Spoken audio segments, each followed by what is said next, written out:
Hi, welcome back to my backyard in sunny Western Australia. Just going to show you a bit about a passion fruit Panama Gold Vine. Now this passion fruit vine here is about 2 or 3 years old. Planted it, about 2 or 3 years ago. It produces masses of passion fruit, as you can see. These are all green at the moment, but this one here is one I dropped off just recently.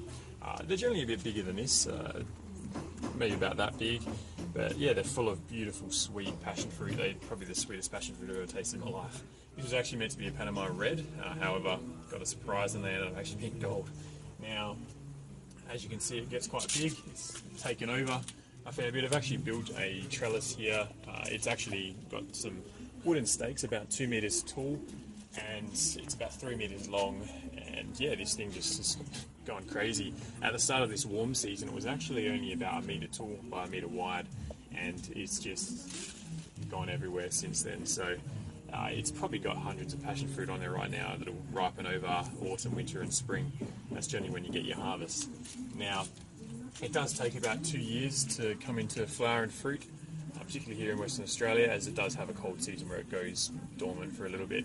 I think in warmer seasons and warmer climates and stuff like that, it does actually come to fruit a little bit faster than here in WA.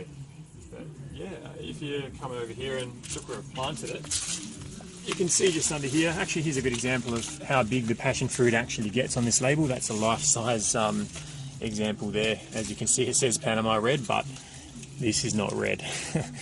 Now, the soil I've planted in is beautiful, rich, deep soil. I basically went down to the nursery and bought a nice soil that I basically backfilled in there without mixing it into my own soil. So I dug about 1/2 meter deep by about 1 meter wide, and yeah, just backfilled it and put some mulch on top.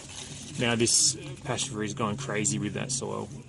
Okay, so with the soil, you want to keep it moist at all times. You don't want it to dry out, but you don't want it to be waterlogged either, so you want it to be quite well drained.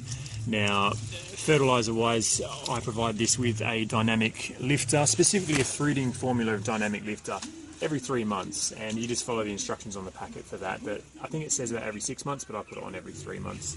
But this is quite hungry. Now, it does need to be grown in a full sun position. It looks quite shaded here, but on the other side of this fence, it's actually really sunny, and it's only morning sun at the moment. So in the afternoon, sun comes over and hits this side as well. Now, when you go to the shops and you buy one of these passion fruit, you're looking at about $3 a passion fruit, if not more sometimes. So it's definitely well worth your investment to grow one. Being a seedling, grown from a seedling, it wasn't grafted or anything. This does not produce any suckers, so it's actually a really good passion fruit vine to grow. So highly recommended growing a passion fruit gold, maybe even a passion fruit red.